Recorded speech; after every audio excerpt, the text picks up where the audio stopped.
Great ideas don't raise investment, great communication does.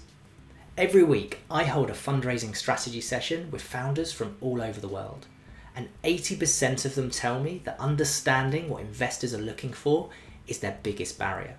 When I was interviewing investors, when I was writing my book, Investable Entrepreneur, they were telling me the same thing. About 90% of these investors were stating words to the effect of communication being their biggest barrier.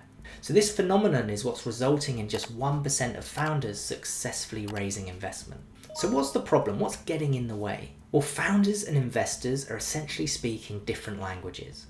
So let's imagine we've got two people. They may look the same, to an outsider they may even sound the same, but one's speaking English and the other's speaking French.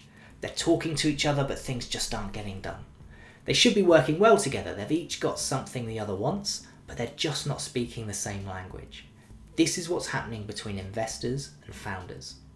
Investors speak the language of risk, assets, proof, and implementation, whereas founders talk the language of opportunity, income, possibilities, and ideas. And this is putting up a barrier between them. Because when an investor wants to understand the risk in the business, when a founder talks about opportunity, it just sounds scary.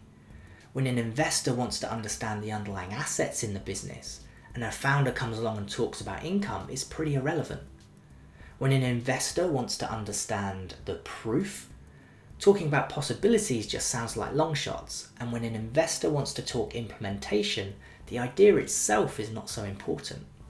So investors aren't getting their boxes ticked when founders pitch.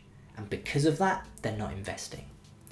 So if you want to be successful at raising investment, if you want to be in the top 1% of founders who are successfully closing deals, you have to make it your mission to understand the wants and the needs of your target market.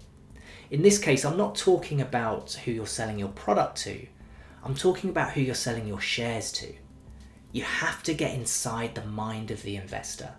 If you're going to be in the top few percent of successfully closing deals, you really need to understand what makes them tick and what makes them say yes.